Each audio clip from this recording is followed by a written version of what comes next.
Now, originally, if you look at the syllabus, you will notice that there is a line about Tantra as an Indian religion. Well, I realized since working through this material a bit more that we should really just thinking about Tantra as an Asian religion because, well, Tantra impacts different parts of Asia beyond India, of course. Most significantly and popularly received in terms of its impact and probably Nepal and Tibet up through the present, and especially the portrayals of tantric gods in Nepal and Tibetan versions have made an impact on popular art in the United States quite broadly since the 1960s. But also, in terms of the spread of Tantra, we're talking about South and Southeast Asia. So historically, all the way from Afghanistan through Indonesia. Now, as we talk about Tantra as an Asian religion, focusing on Shaivism is going to be quite important. Often called Mantra Marga, the path of the mantras, Tantric Shaivism has been a Shaiva tradition for both householders and monastics, growing out of the Atimarga tradition. This tradition sought not just liberation from dukkha, suffering, or unsatisfactoriness or dis-ease, but special powers known as siddhi and pleasure, bhoga, both in this life and the next lives that you might have. Siddhi were particularly important in the pursuit of Mantramarga monastics, and Siddhi is a sort of sub-tradition or creating a sort of sub-tradition of a great diversity of rituals, rites, specific deities, yogic techniques to develop Siddhi powers, and mantras to develop and hone Siddhi powers. Both the Mantramarga and Atimarga traditions are quite long-lived historically. They've existed for centuries upon centuries, and perhaps more ancient than the date of the texts that has survived. Mantramarga grew to become a dominant form of Shaivism in the Tantric age. It also spread outside of South Asia to vis-a-vis probably Sri Lanka and Bengal and then what's now Myanmar and so forth, to areas associated with the Khmer Empire, the Angkorian Empire, so that would be all the way from southern Vietnam through central Cambodia up into southern Laos, across Thailand, and then also areas associated with historical empires, Java, especially Majapahit, this great maritime empire stretching across Indonesia and Malaysia, and then most specifically focusing on the transference from Majapahit to other places, Borneo, Sumatra, Dayak, and Batak traditions, the island of Bali, and also the Champa civilization along the coast of Vietnam as well, being one of these centers, along with Majapahit and the Khmer Empire. So when you're looking at the images on this slide, on the top right there is the Shaiva temple Prambanan or Rara Jongrang. So it's a 9th century Hindu temple located in the compound of the special region of Yogyakarta, Indonesia. The compound itself is dedicated to the Trimurti, the expression of the Devas as the creator Brahma, the preserver Vishnu, and the destroyer Shiva. But what you're looking at is the Shaiva temple. So the Shaiva school would be sort of venerating at that temple. So that's in central Java. Then below that, what you have is a classical portrayal of Shiva from the Champa civilization along the coast of Vietnam. And then Shiva also from central Java. This is a silver portrayal on the lower left-hand side. And then on the upper left-hand side, what you have is a Nataraja from the same period. We're looking all from like 9th to about 11th or 12th century here. But the Nataraja is from southern South Asia, and that's actually in the museum in Madison, Wisconsin. So South Asia, and then 2 locations in Southeast Asia, all from the same period, focusing on Shaivism. One of the main elements of Shaiva Tantra is the practice of Diksha rituals. Diksha are ceremonial initiations in which divinely revealed mantras are given to the initiate, to the student, by a guru. So the mantras literally passed on during this, especially if you paid attention to the readings very closely, you note that there's left-handed, right-hand mantras. Dakshina would be right-hand mantras, and Dakshina is also the word for south. But left-hand mantras are particularly passed along in Diksha rituals, and they're associated with the transference of siddhi, supernatural abilities, bala, special powers, averting danger or santi, and the ability to harm enemies, or abhichara. There are also gana chakras, or ritual feasts, which would sometimes be held in cemeteries or cremation grounds, and feature ritual possession by powerful female deities called yoginis as part of these rituals. The sort of focus on yoginis as a school, or maybe a separate sub-religion, aimed to gain special powers through esoteric worship of the Shakti, or feminine aspects of divinities or devas. The group included sisterhoods that practiced the rites. I will focus and describe Shakti rituals a little bit separately, so you're going to have Shaivism, Vaishnavism, and Shaktiism as being sort of 3 big schools, but they do overlap, and this is one of the places where Shaivism and Shaktiism overlap. One of the earliest tantric schools in Shaivism is very clearly Shaiva Siddhanta, the established teaching of Shiva. It's the earliest school of tantric Shaivism, dating from the 5th century. The tradition emphasizes loving devotion to Shiva and uses 5th to 9th century Tamil hymns called Tirumorai. A key philosophical text in this sub-tradition or sub-school was composed by the 13th century scholar Maikandar. The school teaches 3 universal realities: the pashu, the individual soul or essence, distinct from the Atman. So here maybe soul is a better way of thinking is. Then also the pati, which is the Lord or Shiva, and the pasha, the soul's bondage through ignorance and karma and maya and so forth. The tradition teaches ethical living, service to the community through one's work, loving worship, yogic practice and discipline, and continuous learning. Lifelong learning as a means of developing self-knowledge for liberation, moksha in this sense. Now, another important school here is the Nayanars, which are developing as the hounds of Shiva in the 6th century. The hounds of Shiva is a metaphor for teachers, of particularly sort of devoted teachers. They're a group of 63 saints living in Tamil Nadu during the 6th to 8th centuries who were extremely devoted to Shiva as a god. Along with the Alwars, there are contemporaries who are devoted to Vishnu. Their influence in the Bhakti movement in early medieval South India is really quite prominent. The names of the Nayanars were first compiled by another scholar, Sundarar, sort of posthumously for all of these teachers. The list is then expanded by this religious historian, Nambiyandar Nambi, during his compilation of material from poets from the Tirumorai collection. So this is all based on sort of understandings or expounding upon that Tirumorai collection.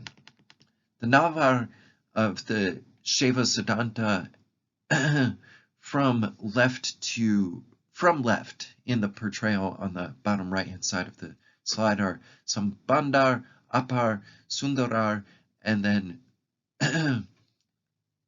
one more, Manikavasagar.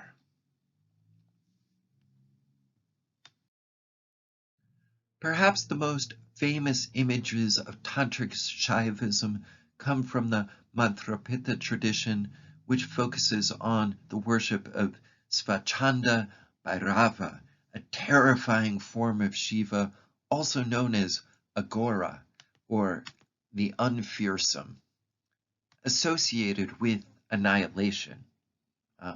Unfearsome in this sense means an individual that does not experience fear in any condition.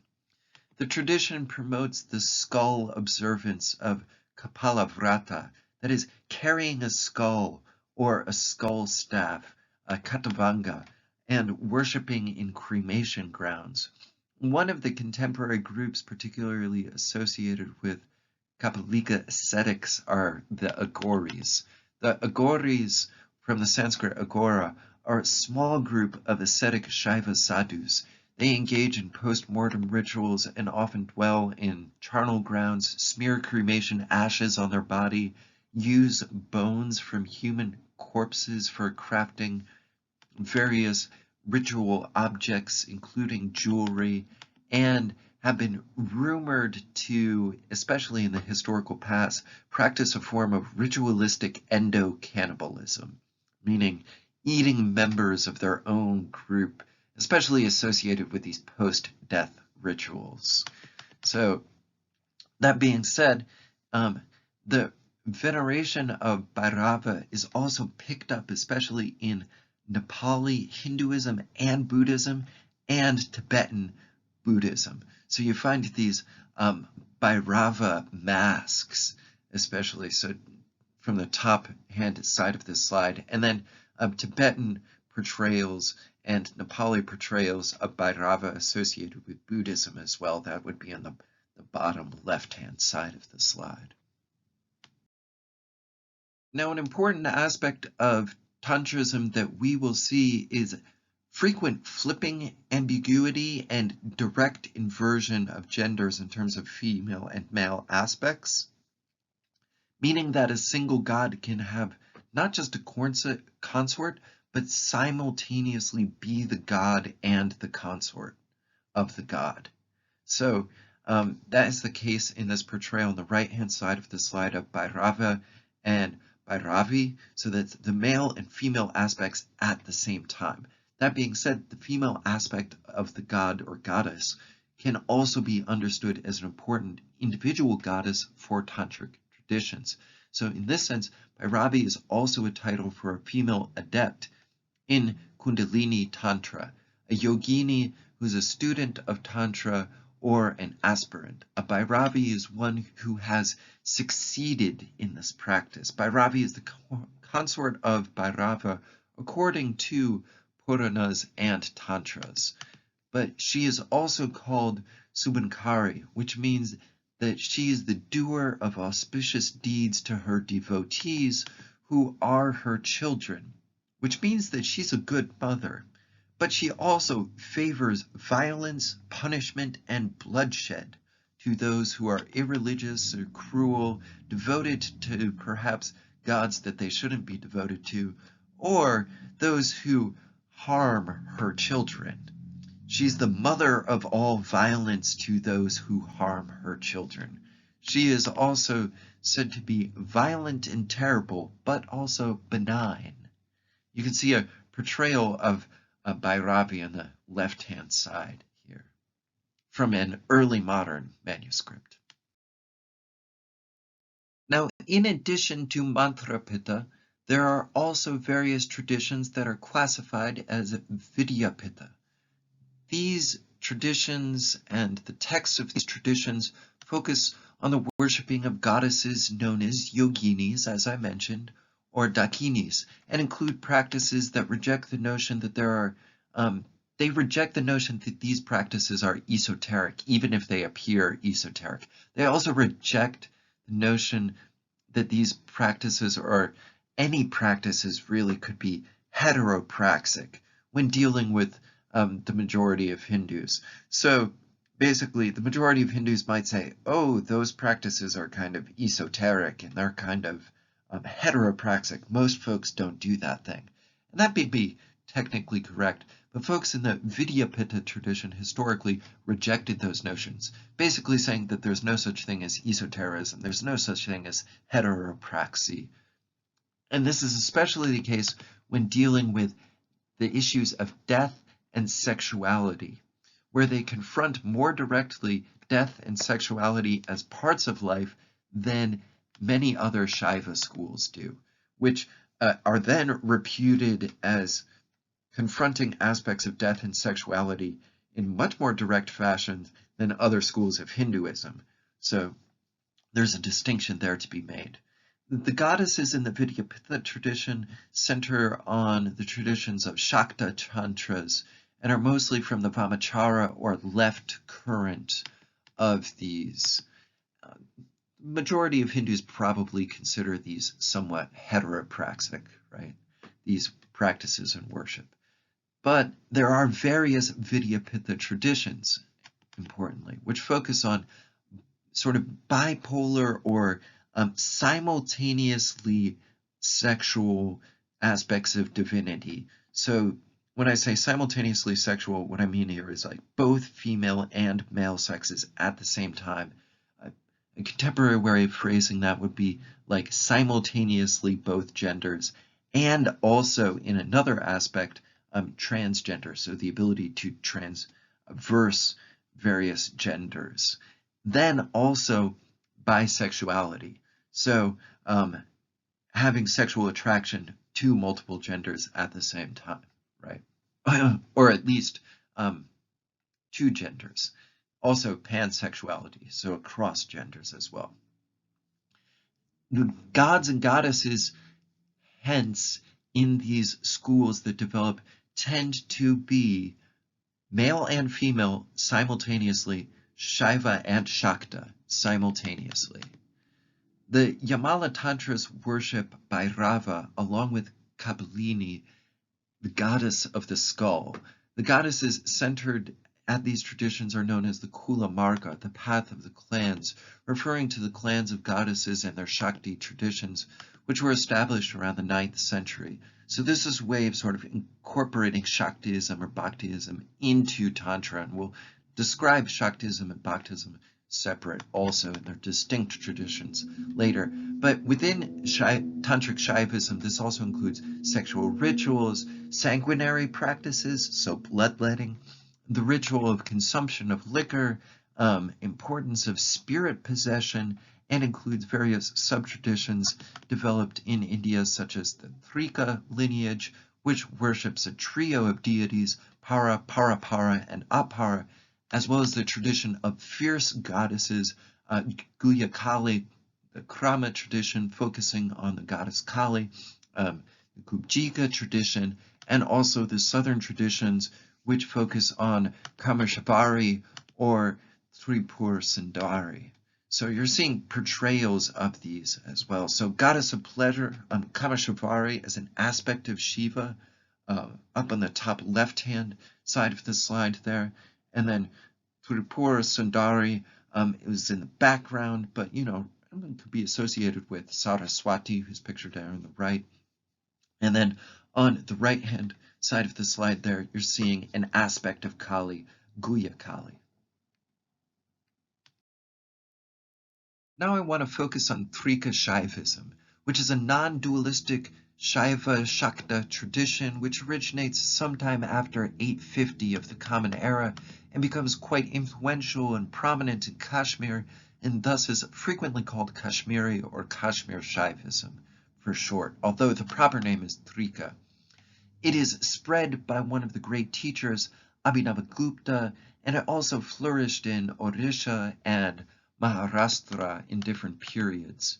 Some of the defining features of the Trika tradition are its idealistic and monistic pratyabhijna, or a recognition philosophical system, which was propounded by the teacher Utpaladeva from 925 to 975 of the Common Era. Then you have Abhinavagupta, who picks up teaching from 975 onwards. So those are sort of 50-year convenient periods.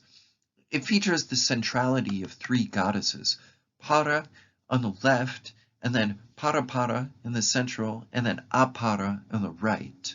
The trident, which is called the Trisula Bija Mandalam, is a symbol and yantra of Paramashiva in this tradition. It represents the triadic energies of these supreme goddesses. And you can see different yantra representations on the left and on the right, and in the center a portrayal of the three goddesses.